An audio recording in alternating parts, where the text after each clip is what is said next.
Welcome to Great Loop Radio, brought to you by America's Great Loop Cruisers Association. We're dedicated to sharing Great Loop information and inspiration with those actively cruising, planning for, or dreaming about a Great Loop adventure. I'm Kim Russo, the director of AGLCA. Today we are going to be talking with Jay Kraft of Trawlers Great Lakes, and he's going to walk us through some of the basic DIY type maintenance things you can do on your own loop or boat, which can save you some substantial money on your way around the loop. Before we bring him in, I want to take a moment to recognize and thank our Admiral sponsors who support AGLCA at the highest level. They are Curtis Stokes and Associates, Passage Maker Trawler Fest, Skipper Bob Publications, and Waterway Guide Media. As always, we encourage our listeners and viewers to support these businesses that support the Great Loop.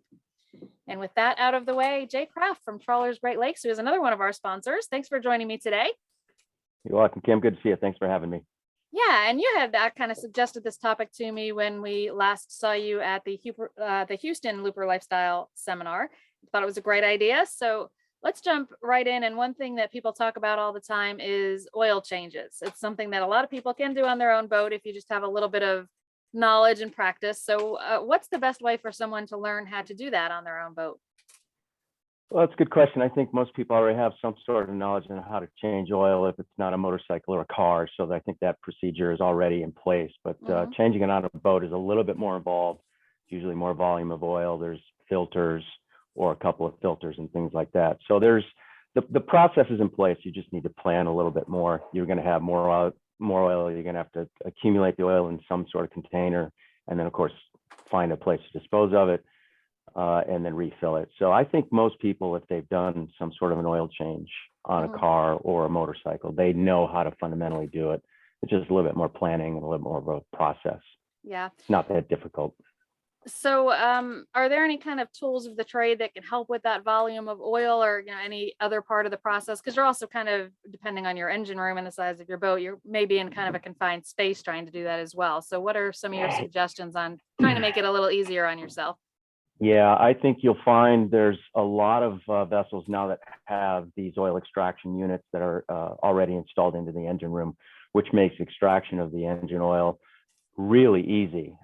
If you don't have that system hard plumbed into your boat already, you can go out and get a carry kit that is a bucket with a 12-volt pump that you can hook up to a 12-volt supply and then extract the oil out of the engine, normally through the dipstick tube that goes down into the engine with a smaller diameter tube, and you can extract it that way and then put it into a bucket or previously used oil quarts and gallons and things like that to put it in. So that's usually what's involved to get the oil out and how to have that happen. Right. And from your experience, because you did mention disposing of the oil, and that can be a little bit of a challenge, but from your experience, will particularly on the loop where you're not land-based, will most marinas have a way to dispose of that? Most marinas should have a way to dispose of that, either directly an oil dumping container that they've got, or they have a service that picks it up.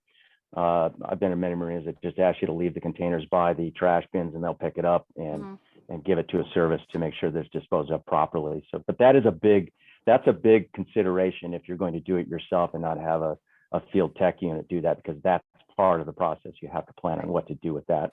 Definitely. And it's a big part of it. Right. So maybe check with the marina you're at about disposing that before you start.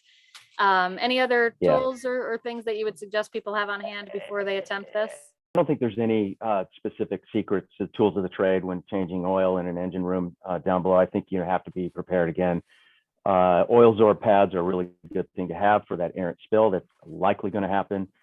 Drips and things of that nature. I really like to have a properly sized oil filter wrench, which sometimes you can't hand spin it off. So you've got to have the right one, small enough to get into tight quarters, things like that.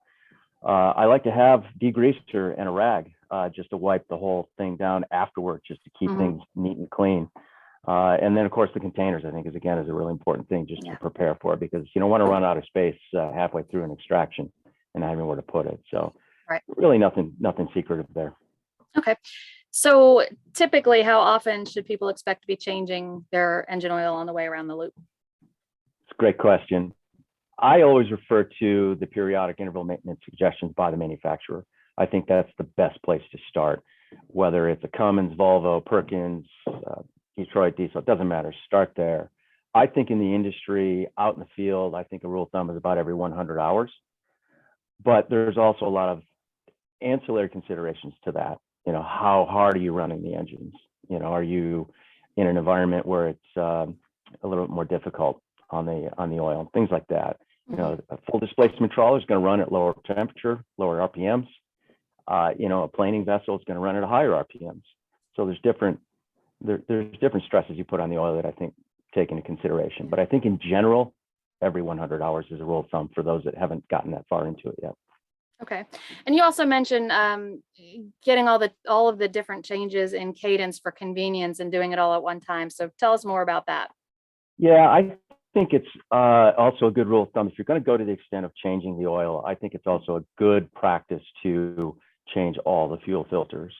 And those are your primary and your secondaries, your Raycor filter elements, and then also your CAN spin-on filters on the actual engine. So I think if it's oil change day or week, then I think doing all of it in one day to get it all done and documented is the best practice, I think, because if you're trying to do it and it's fragmented, you're down in the engine room a lot. I know people love to be in the engine room, but changing oil and fluids and filters sometimes isn't the best of times, can be the best, sometimes the worst of times. But I think getting it all done at the same time is a really good practice. And it's another good opportunity for you to do a lot of other inspections too that need to be done in the engine room. So do you want to go into what some of those other inspections might be that you should be checking for while you're doing this? I think there's very few things that shouldn't be inspected down in the engine room. I think there's various things that need to be inspected, whether it's electrical or plumbing, hoses, serpentine belts. If you have the ability to take off an end cap of a heat exchanger and peer into it to see what's going on in the interior, or a bore scope, looking into those pieces are really, really important. The componentry of the engine is very, very important, especially in the open loop system, the cooling system. Changing belts if you want to. If there's a couple hundred hours on it, you probably should change the serpentine belt. Engine zincs. There's a lot that can be done, and I love to sit in the engine room personally. I've been accused of doing it too much, with a spray bottle of degreaser and a clean rag and just wiping everything down. It's amazing what you can find that may be loose, needs attention, by just wiping it down. And that includes the generator and the battery cases and everything else. So it's amazing what your hand will run over that might need some attention that the eye would never actually see. So I think that's a really good practice in checking everything down in the engine room. Yeah, it's a great idea. Back to the oil changes.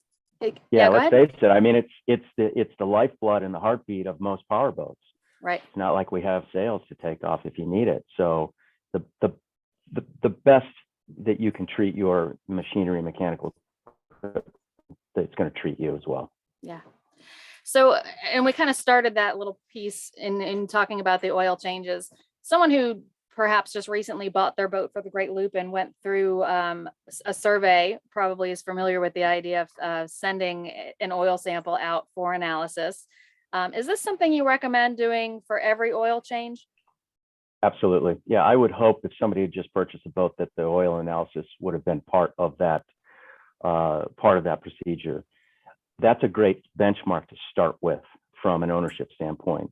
Even if there are previous oil samples, you want to take those with the vessel, but it's a great benchmark to start to take those samples and submit it for analysis of not just the engine oil, but also the generator oil and the transmission oil should all be sampled out and submitted to a company that you've either heard of, has been referenced to, or whoever your favorite company is. There's lots of them out there, but the process of taking those samples should definitely be adhered to, because it's a really important part of the overall maintenance and diagnosis, and just fundamentally seeing what's going on with the componentry that you can't lay eyes on for sure. There are some companies also that do coolant analysis. So I think that's also something that sometimes gets overlooked. It might be splitting hairs, but coolant analysis is also a really important part of it as well. There are less companies that do coolant analysis, but they're out there. You can find them. Okay. So is it important to use the same company each time you have that oil analysis done? I think it's more important to do it every oil change and every submission every time you change the oil. But I think there's merit to having the same company because they're going to have your records that you keep submitting for your oil analysis samples on file. You'll more often than not get a PDF back from them with all the results, but they'll also have on file everything that's been done to the vessel that you submitted for samples. I think it really comes down to convenience. I mean, we use Blackstone because they're easy. Their containers are postmarked, pre-postmarked. They've got everything in the little containers, and you just throw it in a mailbox, and it goes, and it gets to them. And they do a lot of other things too. They do a lot of planes and classic cars and high-performance equipment. But everybody's got their own preferred equipment oil testing analysis company that they will refer to. There's a lot of them out there for sure. Okay. Let's take a quick break and play a message from one of our sponsors. When we come back, I want to shift a little bit and talk a little bit about the savings maybe from some of the DIY projects you can do, but also going beyond just the engine oil changes into some of the other things. And we touched on them, but let's, kind of run through that list. And that's what will be coming up next. So we'll be back in a moment. Good. Cutterman Marine Services is a vessel relocation and delivery service owned and operated by retired and former members of the U.S. Coast Guard.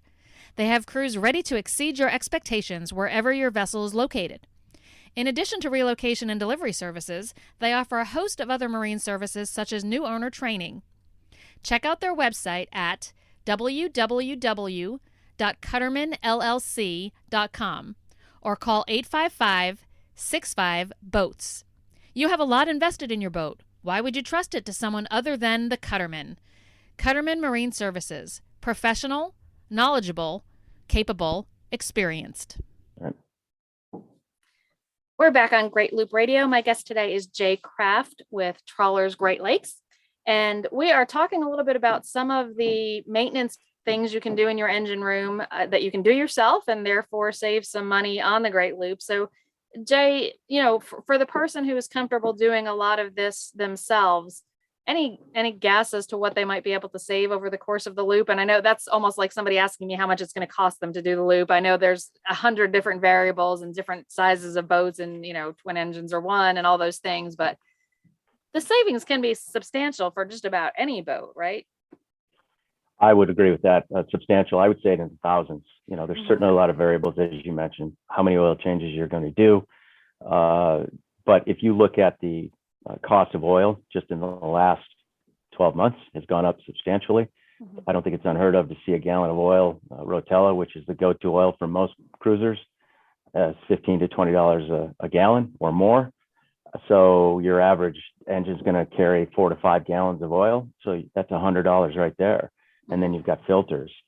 And that's not even paying a tech to come and do it if you prefer somebody else to do it. So I think there's substantial savings in doing it yourself.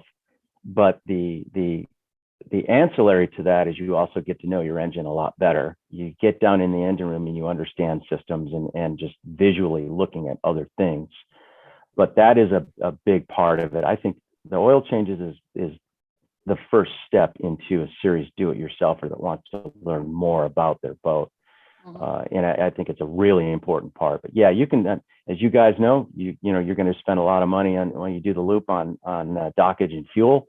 And if you can carve out some of that by doing the maintenance yourself, it's a bonus. It's bank for sure. So yeah, I think it's definitely a favorable thing, and you can save a lot of money over a period of time.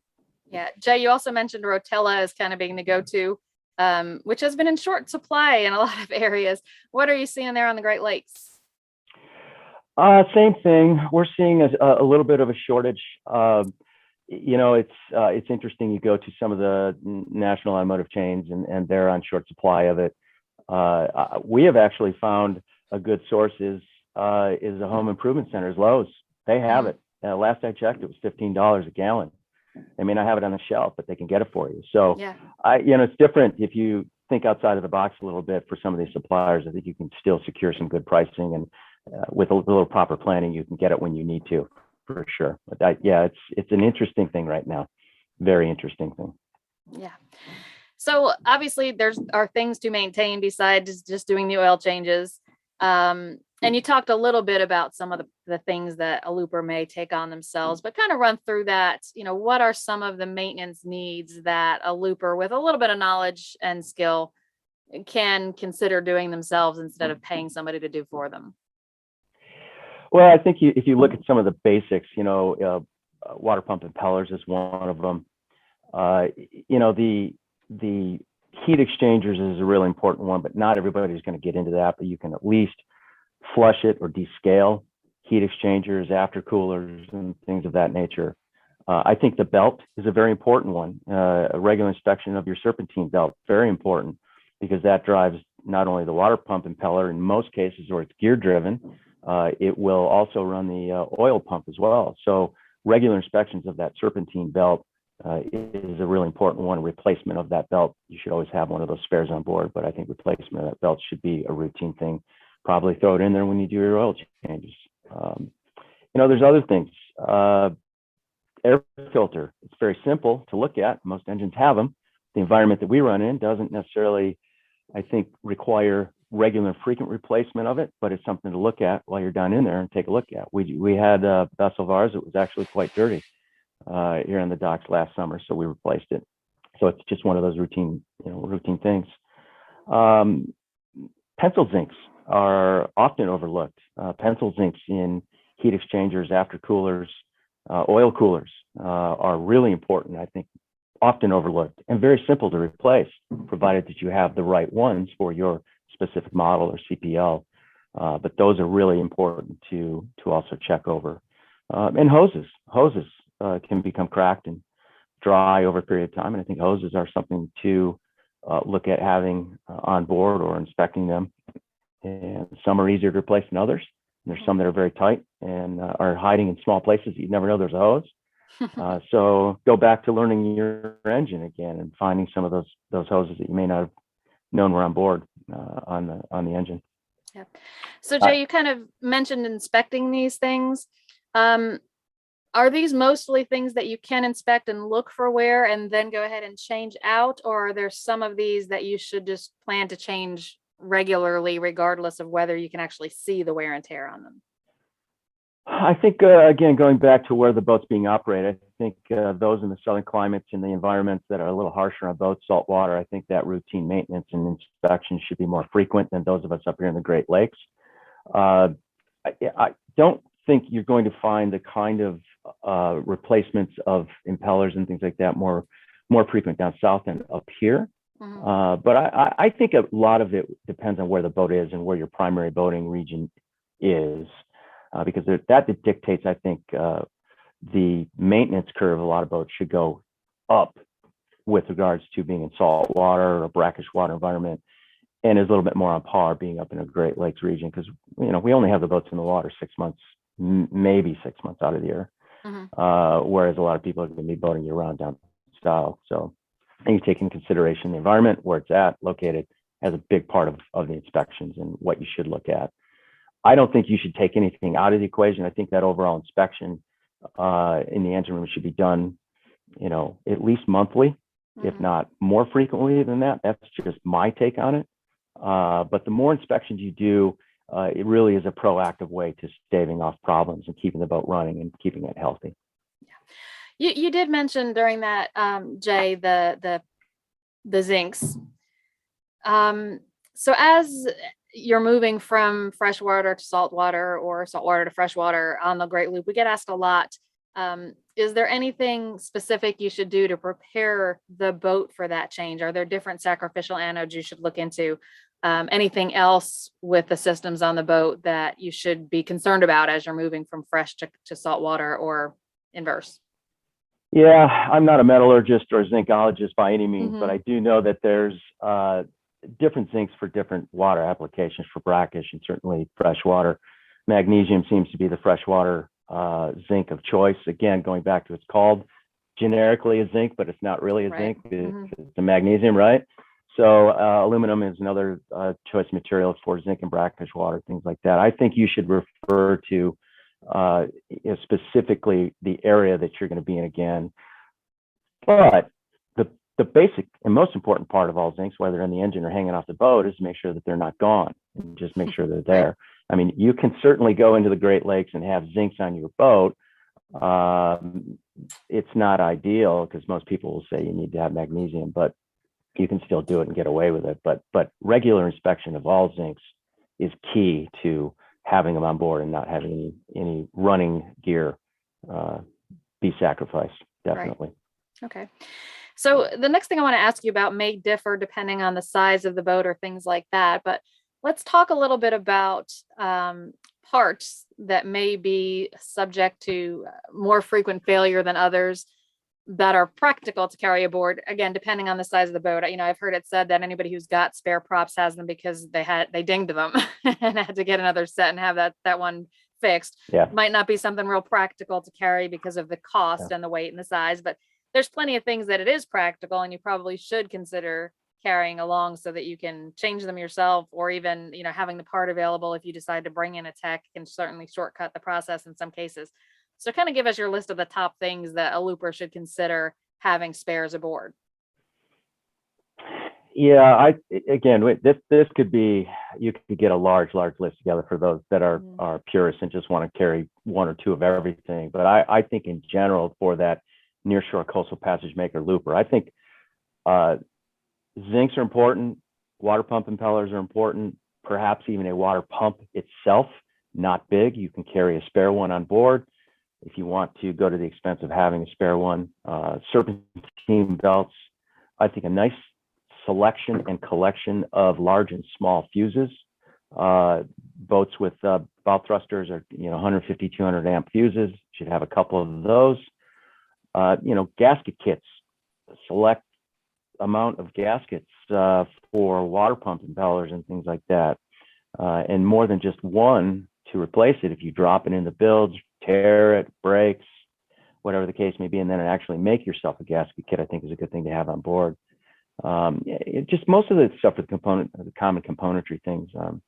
You want to get a little bit further into it, I think an engine ECU or an ECM, potentially, if you've got a common rail engine, electronically controlled engine, might be a good place if you're going to venture over into the Bahamas and have a issue over there and it happens to come down to the ECU or the ECM. I think that's a really good thing to have.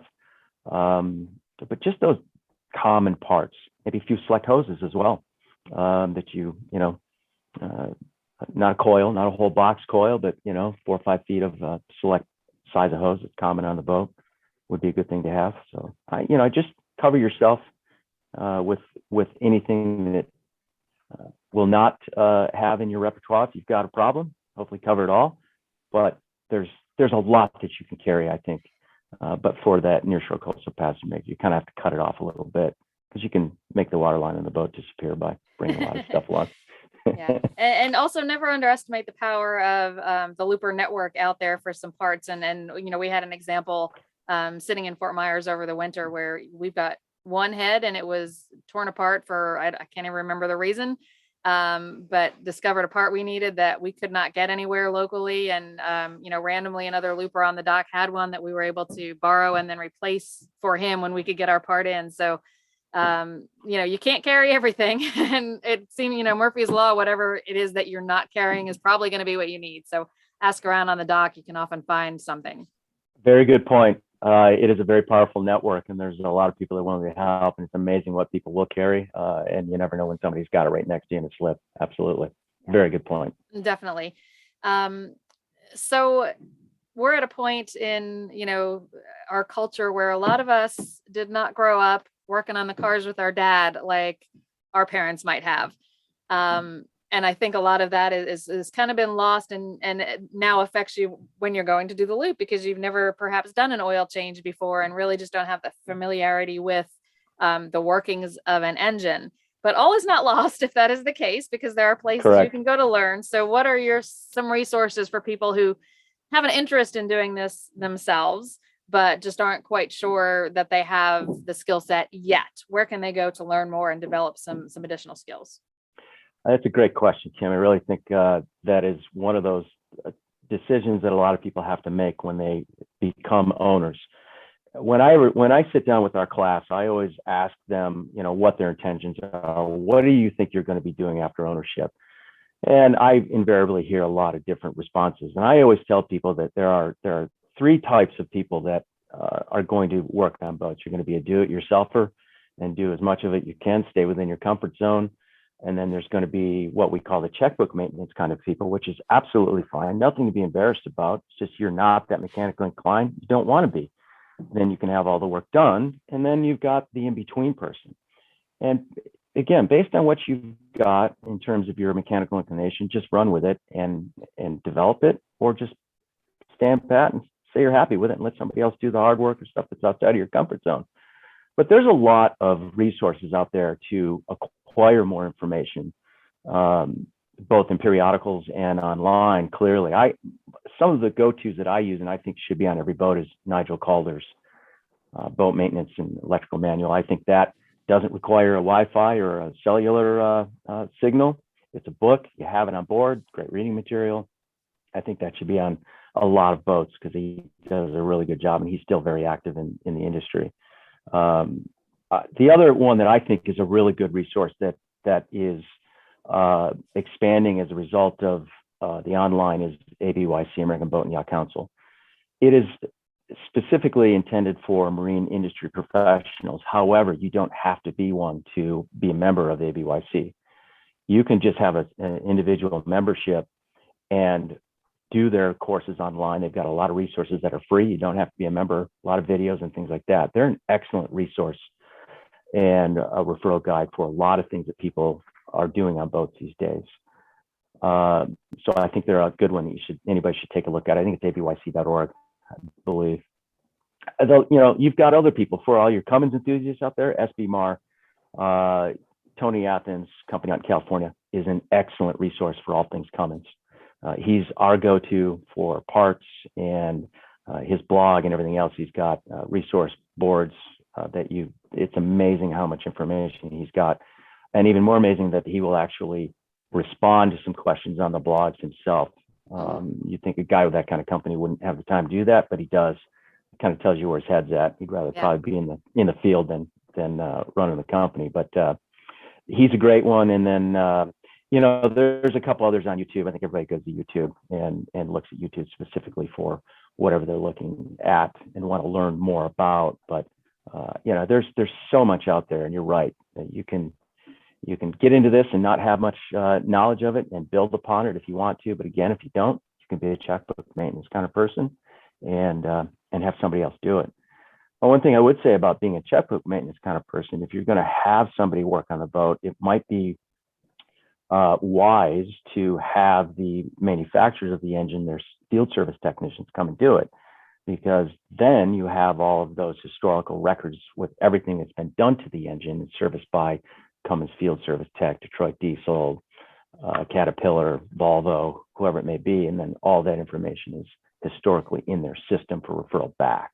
So that's something you might want to consider too. Probably going to be a little bit more expensive, but I think that's money well spent because then you don't lose those records, and you can always obtain those records again pretty easily. Yeah, that's a great point. Another good tip I heard from a looper that made so much sense to me, who purchased their previously owned boat, a year or so before getting ready to go on the loop. And in addition to getting themselves some training on how to handle the boat, they had a mechanic come in and, go through everything from top to bottom, but show them along the way what they were seeing and what they were doing and what they were fixing. And really brought themselves up to speed with the help of a mechanic they were paying to do that. But then that mechanic also had an intimate knowledge of the boat. So after they left, if they had any specific issues, they had someone to call who knew the boat pretty much as well as they did. Is that something you see happening? Because it sounds like such a great idea to me, but I don't know if some mechanics would be kind of hesitant to train someone to do it themselves, knowing that, they're not going to be paid to do it if the person's doing it themselves. So do you see a lot of mechanics out there with that spirit of being willing to show you what to do? I think it's a great suggestion, and I think with a little resource and a little bit of web hunting, you can find those guys out there. I think that's great. Knowledge is power for sure, and the more you know about your boat and how it works and what you need to do to stave off any issues, the better off you're going to be. if you can find somebody to come on your boat and spend a couple of days with you and walk you through the whole program, in terms of the, the engine room and all the ancillary systems that are tied to the engine room, the vessel, plumbing, electrical, it's extensive, and boats are complicated these days. I think you're going to be far better off in the long run than you are trying to go through it yourself. And baptism by fire in this particular case, I don't think is the wisest choice, but I do know people that do it. Mhm. I think that's also true when you look at operating the boat as well. We often tell people in our program that purchase boats from us, brokerage, new, whatever the case may be, that yes, we know you have these aspirations of taking off and sailing into the sunset and doing the loop, but it's highly advisable that you get to know the boat and its functionality and how it, characteristically how it operates before you set off on a big trip, the Great Lakes or wherever it may be. Just stay in your home port and get to know the boat before you venture off and go to the Bahamas or start doing the loop or something like that. So I think that's very wise information and very wise advice to do that instead of just jumping off the end of the dock and taking off and hoping for the best. I think that's not the best way to approach it. Yeah, I would agree with you there. And that is certainly what we preach to our members. Certainly if you kind of just jump in with both feet and just take off, it's been done and it's been done successfully. But I just think you're increasing the odds that, something could go wrong that you're not prepared to handle if you don't have that experience level. So I'm glad to hear that you're preaching the same out there. No doubt. Your season's just getting ready to start. So we wish you the best of a 2022 season. Any last thoughts as we let you go on to your important things you have going on as you're getting ready to launch all those boats up there? Yeah, no, not really, Kim. I think that anyone can do this if they put their mind to it, and just know your limitations, with all of this that we talked about today and all the other things that go into ownership, especially if somebody who's new to it. Seek out somebody who has the ability to guide you through the process, and has the patience to do it. Yes, it'll cost a little bit more money to do it, but I think it's money well spent in the long run. But there's plenty of people out there that are affiliated with AGLCA, with your organization, that are more than willing to help people do that. And that's why we all get together, 4, 5, 6 times a year to do just that. So I think it's a very, very smart thing to do. And yeah, we're starting to see the colder weather get out here. We're looking forward to a pretty good season up here. And if there's any loopers that come through and they want to touch base with us, have them do it. Well, occasionally we have a slip here in Traverse City. So it's something we certainly offer to all loopers on the way through here. So I look forward to seeing some of them. Yeah, I'll be on my way through there sometime this summer. Haven't quite narrowed it down. It'll likely be August, but we'll definitely look you up when we get there. Please do, Kim. Yeah, we'll have a slip for you if you guys come through and put you over here and show you Traverse City for sure. We'd love that. Thanks. Jay Kraft with Trawlers Great Lakes. Thanks for joining me. Thanks for the insight on some of the DIY maintenance. I'll look forward to seeing you again. You're welcome, Kim. Thanks so much for having me. I appreciate it. Yeah. And to everyone who's watched and listened this week, we'll be back next week with another episode of Great Loop Radio. Until then, safe cruising.